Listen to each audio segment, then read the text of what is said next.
best because Chairman Tillery had a prior engagement too that just wrapped up. So I want to welcome everybody to the first Senate Ag and Consumer Affairs Committee meeting of the second session of the 156th Georgia General Assembly.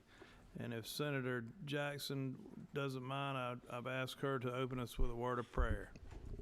What number are you, Senator Jackson? All right, thank you.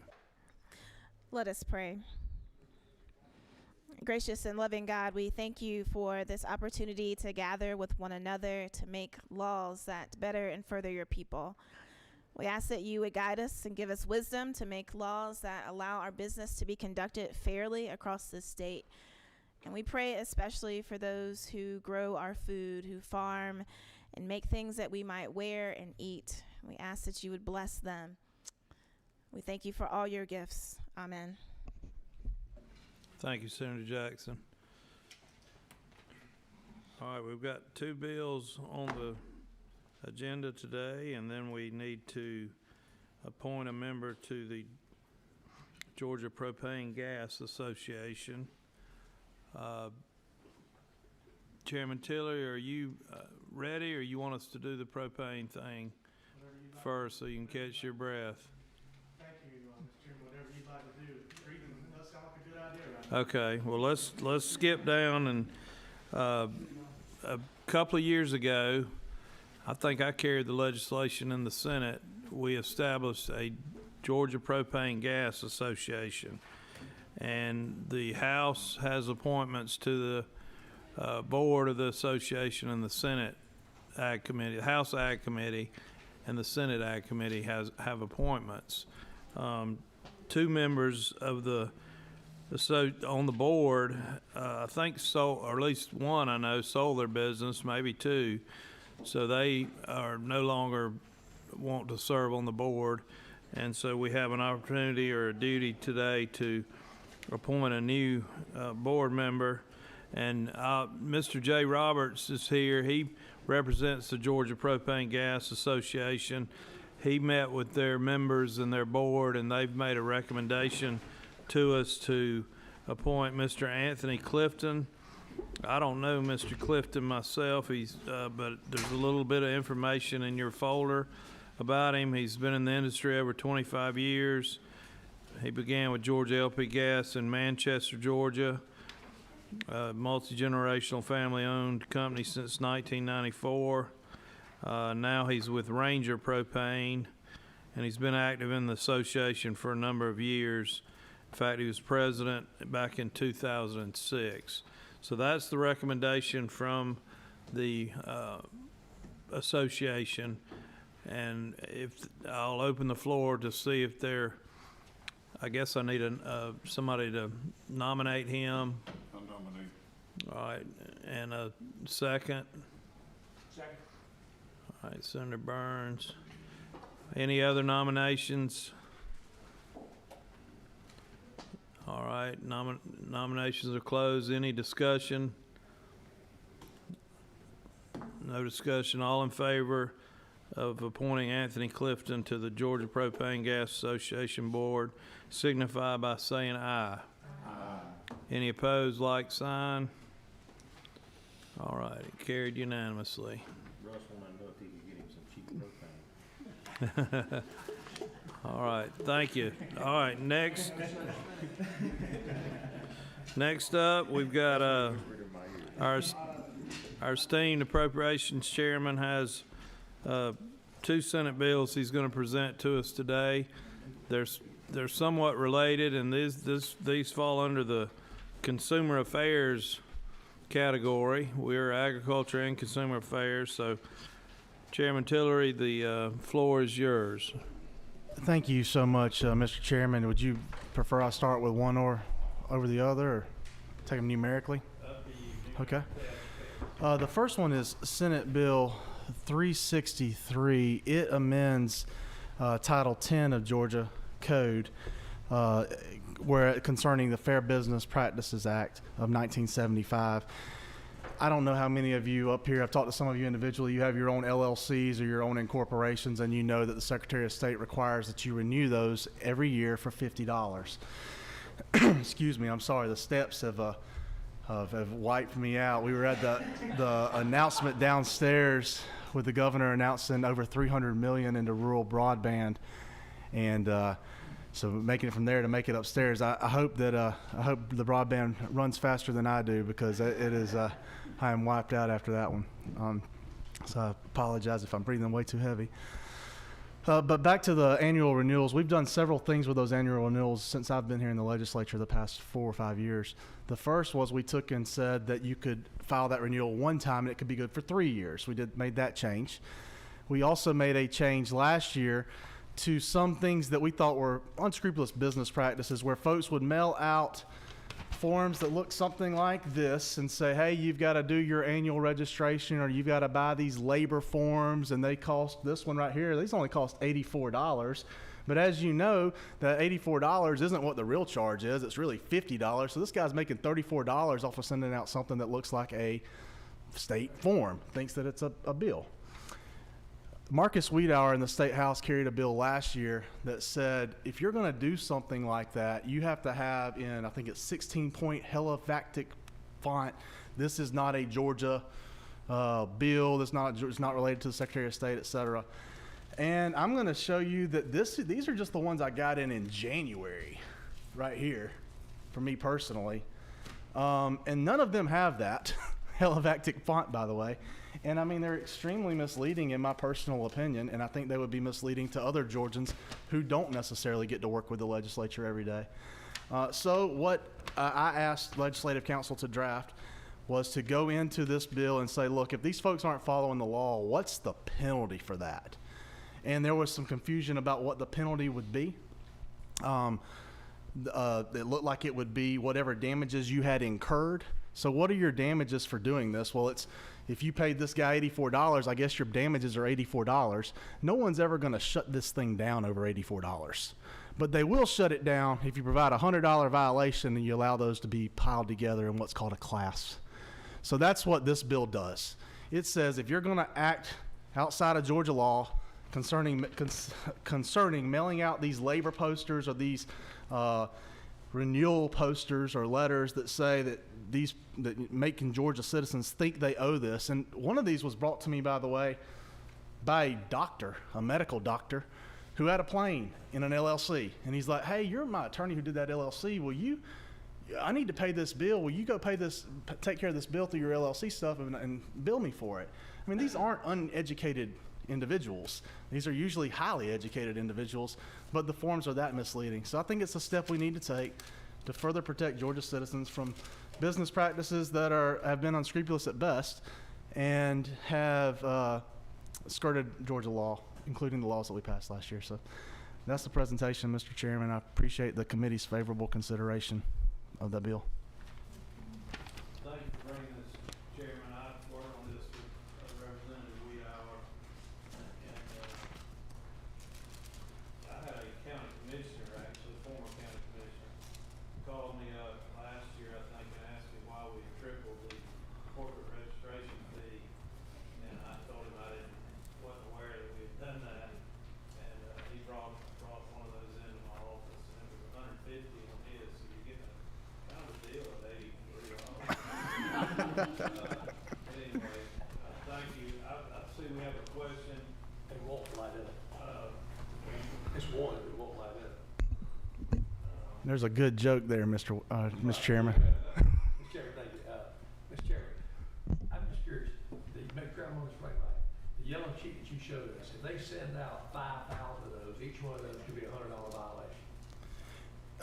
The way the bill is written right now, if you read lines 30 through 32, it says that it may be brought as a class, and provided further that damages for such violations shall be the actual damages. So if somebody paid $150, their actual damages, I would argue, would be $150 or $100 per violation, whichever is greater. So the person that had the $88 one or the $84 one I showed you, the penalty against that would be $100.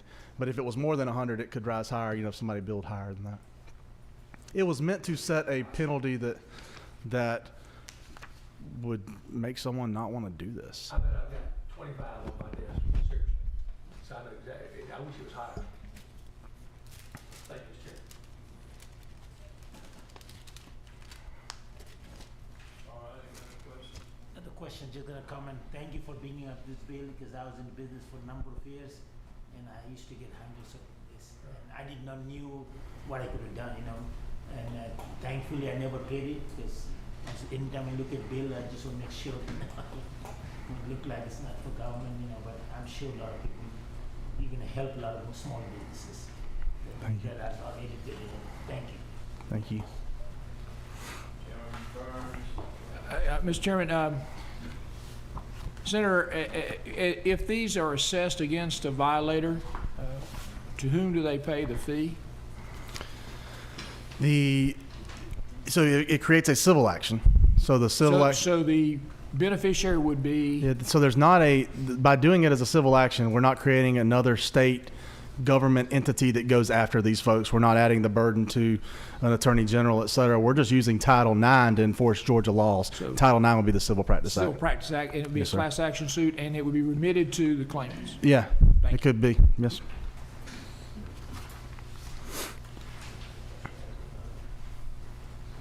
You should. Dr. Burke, you have a question? Chairman, and Mr. Chairman, all of them letters, none of them have the large print on the front. No, sir. And I told you these were all sent in January. I need to take that back. One was sent December 23rd. So it's not all of them were in January. I want to be truthful to the committee. But no, sir, I do not see the 16-point helivactic font on any of these. This is the 2022 annual registration. Let me make sure that this one doesn't say it. But don't it supposed to be on the envelope itself? Well, it clearly isn't on the envelope. That's We can what- tell you that. That's one of the envelopes. Here's the other one. What is the fine if they don't have it on the envelope? Right now, I think it's just, based upon the code that we're striking, I believe it's just nominal damages. So if you don't pay anything, you get it in the mail and you throw it away, then I guess it would be zero. If you did pay it, I guess your damages would be whatever was out of pocket that you paid. So in this instance, I guess $84 on this one. What I'm getting at is I'd like to see a fine if it's not on the envelope. I'm good. I mean, I'm sick and tired of getting them in the mail too. Would you like for me to tell you how you could amend my bill to do that as a friendly amendment?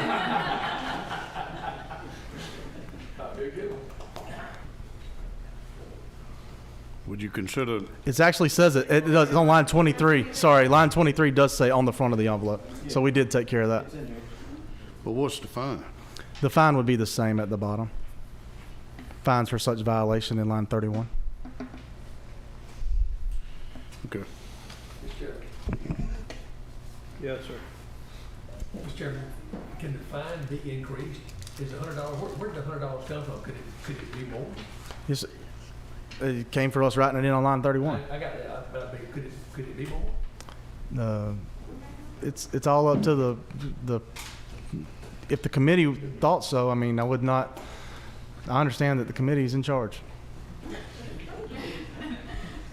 you're okay with the fine more? If the committee felt that was the way to go, I'm not getting in the way of them. If you want to offer an amendment, I guess the Ledge Council could help you with that. On this bill or on forward? Now's the time to do it if you'd like to do it. That's pretty $200. straightforward.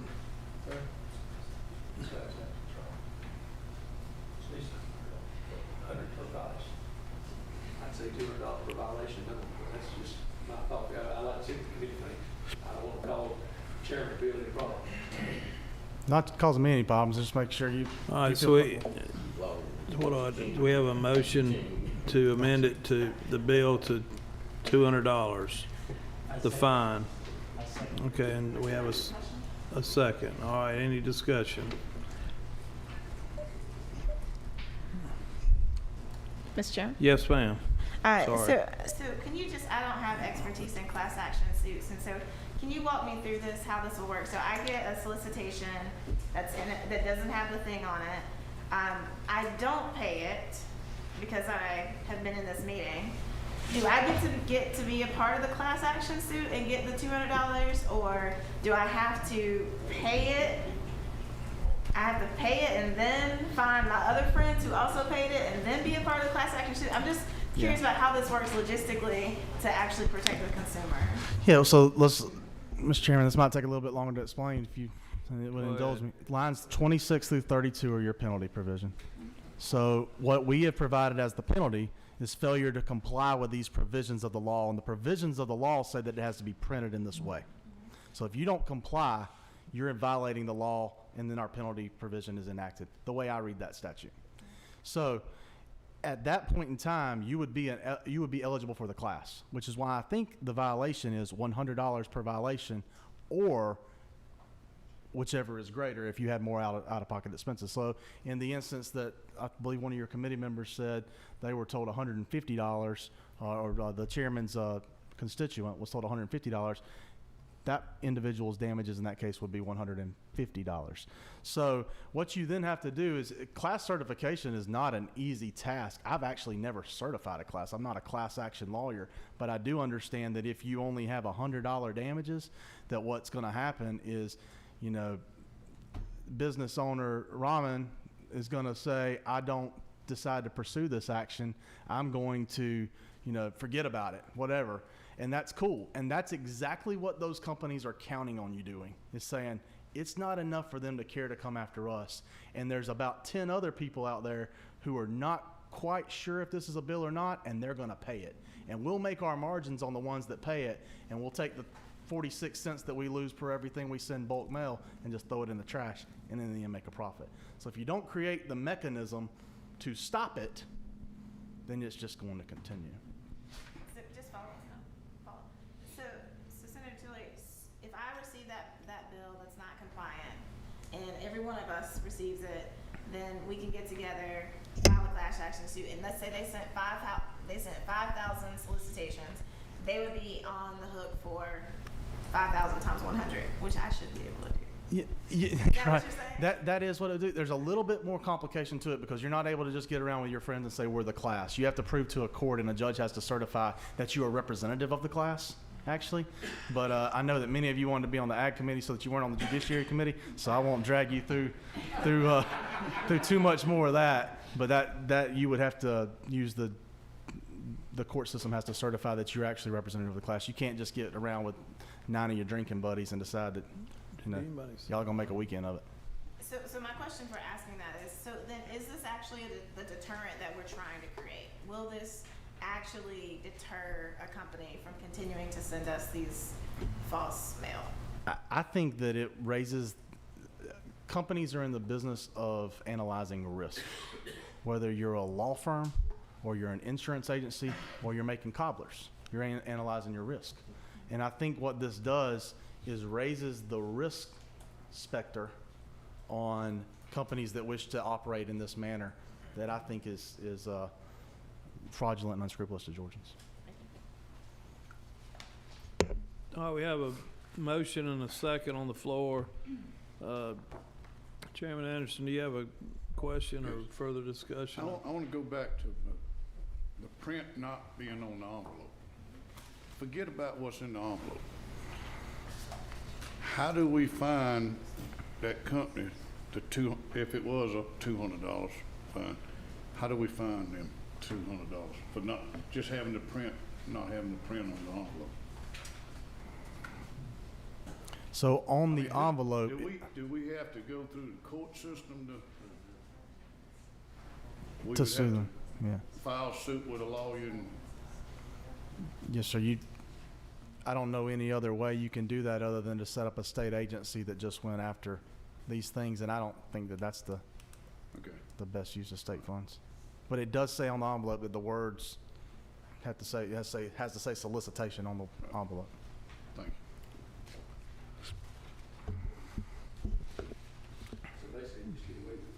So we, Mr. Chairman, we have one attorney on this committee is all, but otherwise you'd have to make it a criminal. We have our attorney. So the only other way to do it would be make it a criminal offense, and have a large fine and put it in the criminal code. Yes, sir. I think you could do it that way if you wish to. Not But- sure that that would be the best use of court resources. Prosecutors and all that. All right, so we have a motion and a second to increase the actual damage. It'll line 31, actual damages or $200 per violation instead of 100. And I think we've talked about that enough. So let's have a vote on the amendment. All those in favor, raise your hand. Any opposed? Got one opposed. Senator Burns. All right, now, do we have anybody signed up to testify on the bill as amended? No, sir. Okay. Any further discussion on, so it'll be LC 365029 as amended by committee.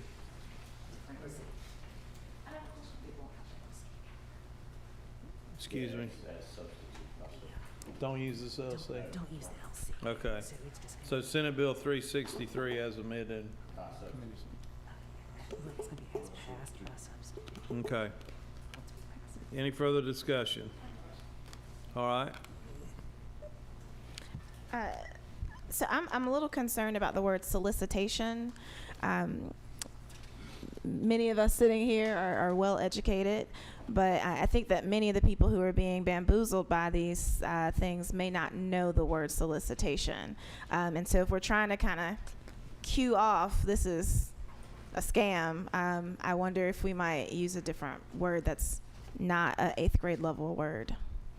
You mean BS?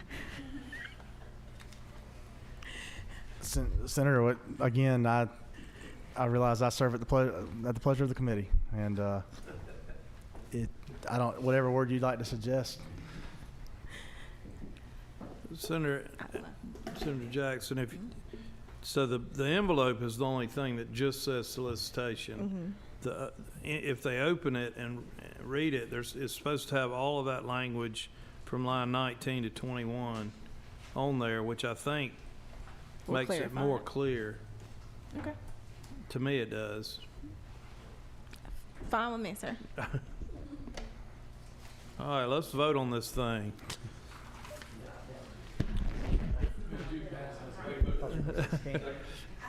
All right, got a motion and a second. All in favor, raise your hand. All opposed, like sign. It passes unanimously. And how am I supposed to say it?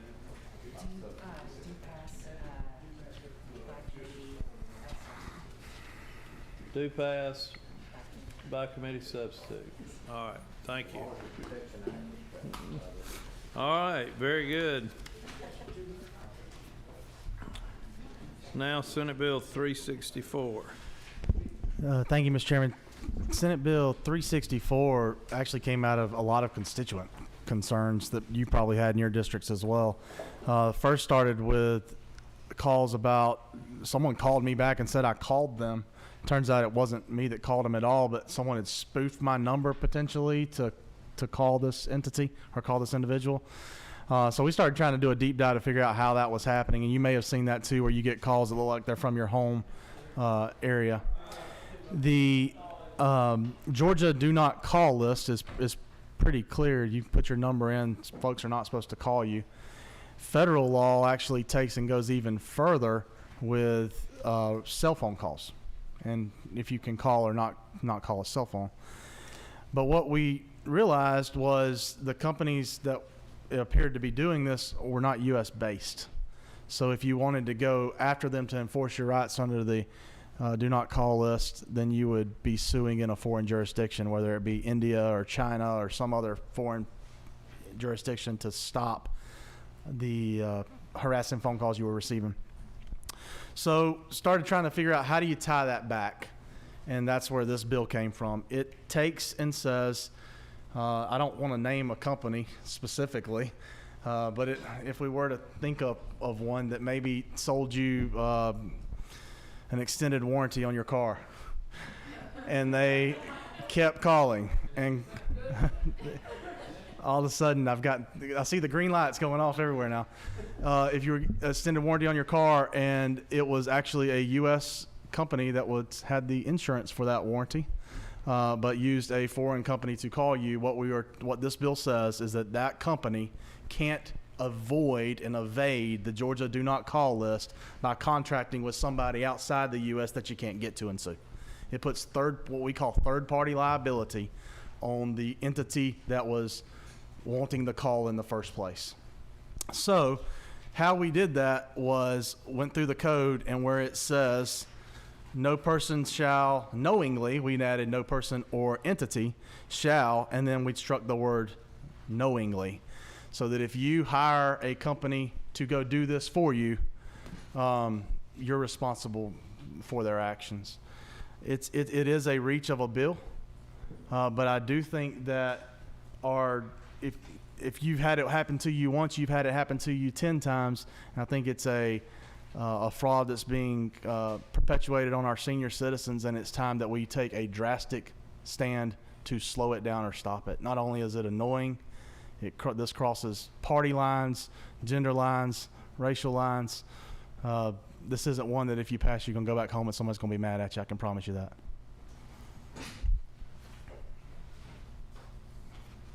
Questions, Chairman? Yes, sir. Mr. Chairman, I love it. Question for you. Do you have they go to Google, they get these numbers, and they find, let's just say your area code, my area code is 229. Well, you immediately get a call from a 229 area code. Is there any way that we could, I know it's crazy, I mean, could you go against Google or something? Is there any way to stop some of this from even just being able to just get numbers randomly like that? Because they're so smart now, and you think it's a local person calling you, so you answer your phone. Right. This bill's not meant to go after Google for giving the number. It's meant to go after the person who said, hey, go to Google and get all those numbers and call all those for me. That's who it's meant to go after, is the entity that is putting in the harassing action to begin with.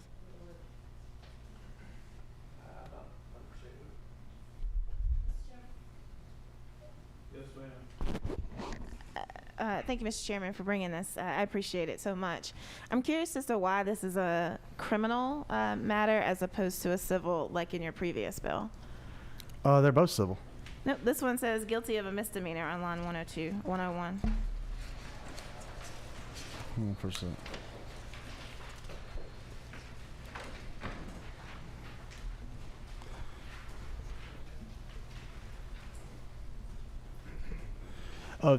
You're right. That's on compiling the database of information. You're right. So if we had to take and strike that section in its totality, that would not necessarily be a problem. And do you It does get at what he was asking about earlier, the compiling. Well, your response earlier to why it wasn't criminal, and the other one was that you didn't feel like it was necessarily the best use of the courts, and so Agree. I'm curious if that would hold here. Yeah. I think these matters are going to be solved in civil courts, and when the revenue is not there to continue to act in such a manner that it's going to resolve itself. Yeah, I would have no problem with that part being struck. And I apologize. That is clearly my fault on this draft of not catching that. Thank you. Mm-hmm. Lines 100 and 101.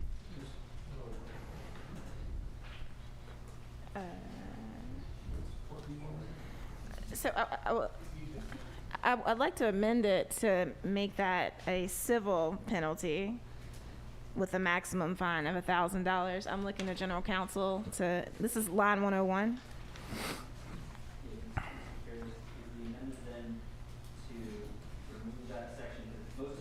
Most of that paragraph, that subsection is current law. He's just added, the sort of synonymous changes to that subsection as the rest of the bill. So we can either revert it back to current law, or I wasn't sure if he was saying striking that subsection entirely, or even changing it to a civil penalty as well. Right. So I'm saying that the behavior should still be, you should still be able to sue for the behavior. So I don't want to make it so you can compile it. I just want it to become a civil, to line up with all the other civil penalties that are here.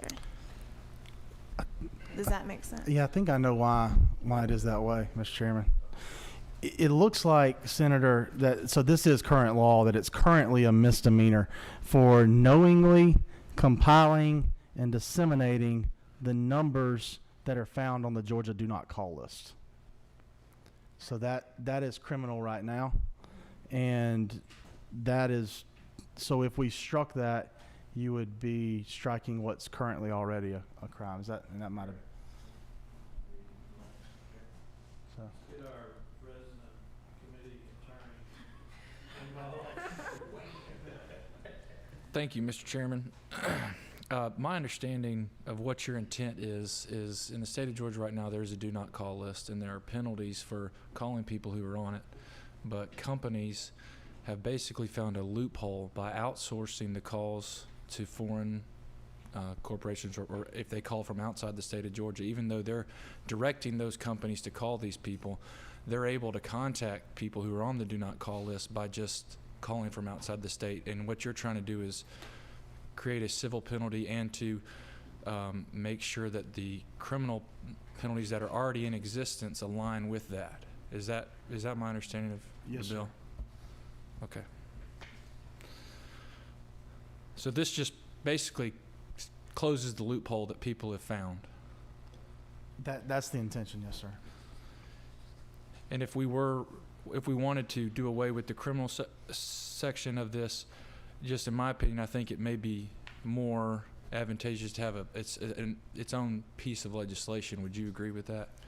Again, serving at the pleasure of the committee, whatever the committee decides that would be best.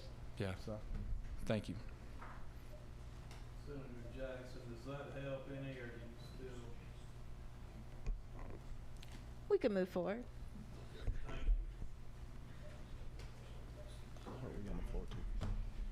Senator Tillery, I'm not an attorney, as you well know, but is there a way, or is there in this bill, because I get a lot of phone calls that'll come from Hinesville or places like that, and it'll be somebody in another country. Is there some kind of way that we can put a stiffer penalty on people that use the zip codes of the numbers of where people live? You know, I've got somebody calling from a foreign country, but it comes up Hinesville or Ludowici or whatever else. Is there, you know, does that make sense? Yeah, you could. It's not addressed in this bill. This bill's meant to stop the calls Completely. Completely. It's not meant to.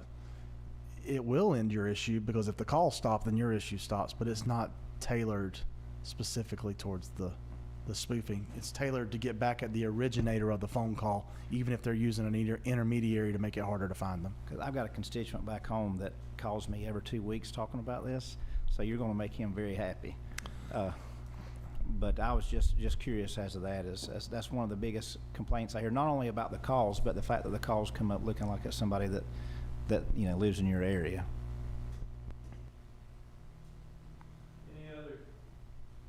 Any other questions or discussion? Chairman? All right, got a motion to pass and a second. Chairman Tillery, did anybody sign up to speak on this one? All right, thank you. All right, a motion to pass and a second. All those in favor of the motion, raise your hand.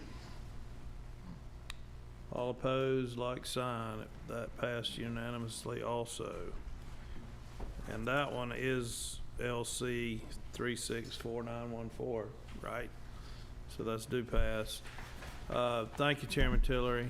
Thank you so much, Committee members. Got a quick announcement. I've checked with the Lieutenant Governor.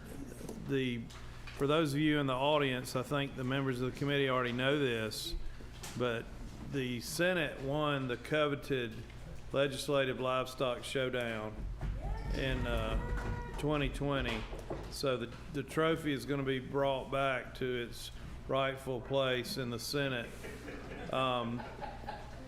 It's been a little bit of a drought for us, but thank you to our grand champion, Chairman Burns, and our ringer there, and all the others that participated.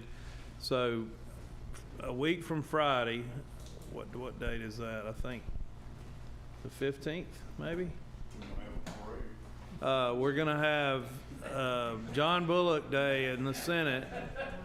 with blue jeans, and you can wear your blue jeans so that those of us that want a belt buckle can wear our big old shiny belt buckle.